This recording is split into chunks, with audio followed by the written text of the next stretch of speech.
What happens when America's global leadership is quietly dismantled behind closed doors? Senator Jacky Rosen just confronted Secretary Rubio about the administration's cuts to foreign aid, women's programs, and vaccine initiatives, policies that could make the U.S. weaker, less safe, and leave millions of lives at risk worldwide. So as a mother, a senator, and a fellow human being, I can tell you that I'm not even mad anymore about your complicity in this administration's destruction of U.S. global leadership.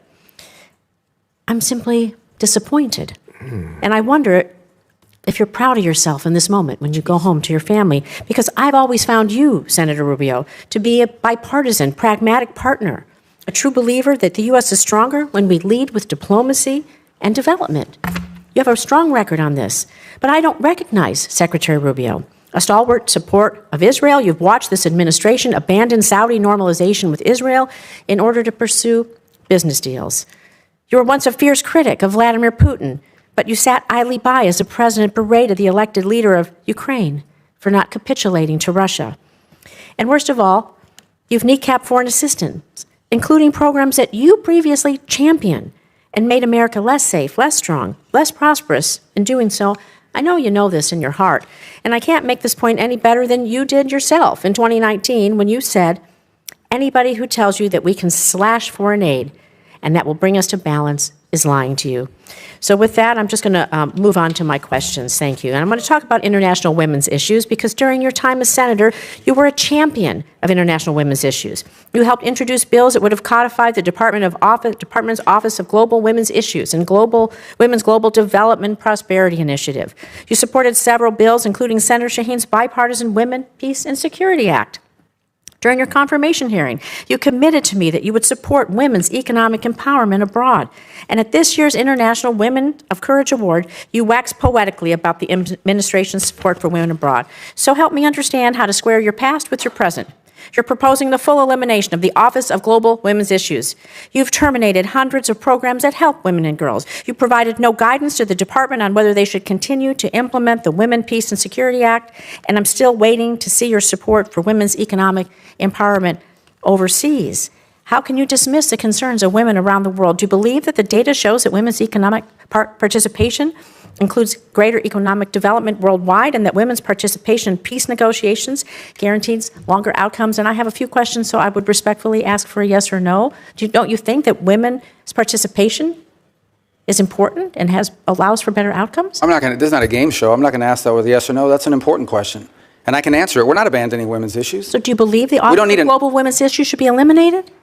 One thing is to eliminate an office. Another thing is to eliminate the function. The function will still exist. It'll be driven at the regional bureaus. So every one of our regions will have someone who's looking at and driving that issue, and right down to the embassy. It remains a priority. The same with the law that you outlined that I supported. This is going to be executed on, but it's going to be executed at the regional level and at the embassy level. And the reason why is because the challenges facing women in Africa are different than the challenges facing women in Central America. And I have your commitment that you're going to support women around the world, because without the women being able to be successful in their countries, I believe we can't have peace, stability, and our countries move forward. Sure, and it remains part of our agenda. It's just going to be, the service is still going to be delivered, but it's going to be delivered at the regional and embassy level, not through a standalone office in Washington, D.C. When will we see the reports on this and how this will be delivered? Well, this is what we're engaged in with this committee now, which is our reorganization process. We've made an initial presentation to the committees. It's not final. We've received input through the comment period, including from our own building, but also from members of Congress on both sides, and meaning the House and Senate. Now we'll come back to you based on all of that input on what we propose to be the final reorganization. Do you have a timeline when you'll come back? Because I don't want to see women left behind around the world, and I think you'd agree with me. But I'm going to turn on to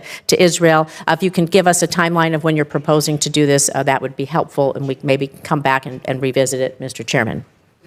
Do you have a timeline of when? Sure, we're engaged now. I think we'll owe you a congressional notification here within the next few weeks, which is but all of that is being built on the comment period in which we've taken input from staff and members of this committee as well as in the House. Thank you. Can I move on to Israel for a second? So the Office of Security Coordinator in Israel, the OSC, was established by President Bush in 2005. The OSC is widely respected, including by the IDF Central Command, for facilitating security coordination between the Palestinian Authority and the Israeli security forces, which has been crucial in preventing terrorist attacks against Israelis. However, it's reported that you plan, again, to eliminate OSC, which I believe, and many others, could lead to further destabilization in the West Bank and threaten Israel's security.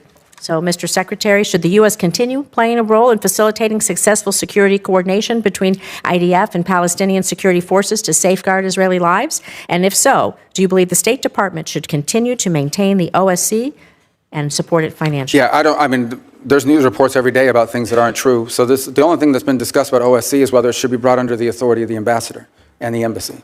You're not proposing eliminating. Thank you. We'll move further on this discussion. With my minute left, I'm going to talk about vaccines abroad because Gavi, the Vaccine Alliance, we are so proud, has prevented nearly 19 million children's deaths since it was created by providing vaccines to 50 countries. Diseases, they don't know borders. So a small investment from the U.S. can save American lives by stopping outbreaks really before they reach our shores. You were previously a champion of global vaccines, twice leading resolutions in support of continued U.S. investments in these programs.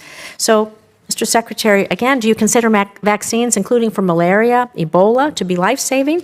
Given Gavi's proven track record of saving lives, preventing global disease outbreaks that could reach our borders, will you commit to prioritizing continued U.S. support for Gavi? But we haven't canceled U.S. support for malaria or any of these other communicable diseases and or vaccines. What we have, there are some individual programs that may have been canceled because they weren't being delivered in the appropriate way. All of these functions will continue. The difference now is the function will be happening under the Department of State as opposed to a set-alone entity, which you had very little oversight over, by the way, in this committee, even though we tried in the years that I was on it with USAID. And I don't want to, I may respond to one point you made just because I'm curious. We have not abandoned Saudi normalization with Israel, as you pointed. The Saudis are the ones that have expressed their inability to move forward on it so long as the conflict is happening in Gaza. But we would love to see normalization. You know, when it comes to the Saudis and normalization, and we can have this I'd be so happy to have you in my office or come to your office and talk about this. It was quite apparent on the last trip that the president was more interested in making business deals and trying to move forward peace in the region. It's not just about the business deal. There's a lot going on, and there is pressure to bear. But we did receive a list, I just want to say for the record, that showed Gavi was terminated. And so if you could send us something to show that it's turned back on, we'd be glad to see that. I know I'm over my time. In a tense exchange, Senator Jacky Rosen made it clear from the very beginning she isn't just disappointed, she's alarmed. As a mother, a senator, and a fellow human being, she confronted Secretary Rubio about what she sees as his role in weakening U.S. global leadership. Rosen framed her critique not as partisan attacks, but as a moral and ethical concern. When the United States retreats from diplomacy, abandons longstanding allies, or undermines programs that protect and empower vulnerable communities, the consequences are real, immediate, and long-lasting. She began by acknowledging Rubio's prior record. He has been a pragmatic, bipartisan partner, a consistent supporter of Israel, and a vocal critic of authoritarian regimes like Putin's Russia. But Rosen pointed out that the current administration's policies seem to contradict those principles. The U.S. has stepped back from efforts like Saudi normalization with Israel, moved away from supporting Ukraine against Russian aggression, and cut crucial foreign assistance programs, actions that, in her view, make America less safe, less strong, and less prosperous. The conversation quickly turned to international women's issues.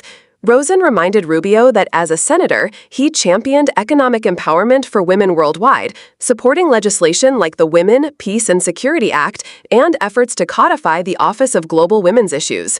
Yet, under the current administration, programs that help women and girls abroad are being eliminated or restructured, raising concerns about the U.S.'s commitment to gender equality and global stability. Rubio's response emphasized that the function of these offices will continue at the regional and embassy level rather than through a central office in Washington. While that might sound reasonable on paper, Rosen challenged whether decentralization without clear guidance could leave women behind, particularly in regions facing systemic inequality and conflict. Rosen didn't stop there. She raised concerns about U.S. security coordination in Israel. The Office of Security Coordinator, established in 2005, has been crucial in facilitating cooperation between the Israeli Defense Forces and Palestinian security forces, helping to prevent terrorist attacks. Reports suggested that Rubio might be moving to eliminate or restructure this office, potentially destabilizing a fragile region. Rubio insisted that the office wouldn't be eliminated, but that its oversight would shift under the embassy's authority. Still, Rosen highlighted the risks of diminishing U.S. involvement in these sensitive coordination efforts and questioned whether America's traditional role as a stabilizing force in the Middle East is being eroded. The hearing then tackled global vaccines, one of the clearest examples of U.S. influence saving lives abroad and at home. Programs like Gavi, the Vaccine Alliance, have prevented millions of childhood deaths by providing vaccines for diseases like malaria and Ebola in over 50 countries. Rosen stressed that cutting support for these programs isn't just a humanitarian issue, it's a matter of national security, since infectious diseases know no borders. Rubio assured her that core functions weren't being abandoned, but admitted that some programs were being canceled due to delivery issues, with remaining operations shifting under the Department of State. Rosen pressed Rubio to provide transparency and timelines to ensure that these life-saving initiatives remain fully funded and operational. Underlying the entire exchange was a central theme: accountability. Rosen repeatedly challenged Rubio to reconcile his past record of principled foreign policy with the current administration's actions, which she sees as prioritizing business deals over diplomacy and weakening U.S. leadership globally. This hearing isn't just about budgets or offices, it's about moral responsibility, strategic foresight, and the tangible consequences of policy decisions on women, children, and entire nations. For viewers, the takeaway is clear: governance matters, and the structures we put in place to protect global health, security, and equality can't be taken for granted. When high-level officials reshape these institutions without clear oversight or guidance, the ripple effects are felt worldwide. This is a call for vigilance, informed engagement, and continued pressure to ensure the United States leads not just in rhetoric, but in action. The questions raised here are not theoretical. They matter to real people across the globe, and they underscore why citizens, journalists, and lawmakers must remain attentive and vocal. The stakes are enormous, from women's empowerment to vaccine equity to Israel's security.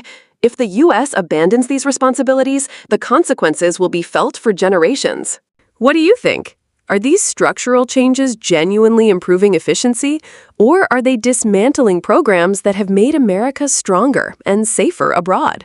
Comment below and subscribe to Liberal Lens for deeper dives into how policy decisions in Washington affect real people worldwide.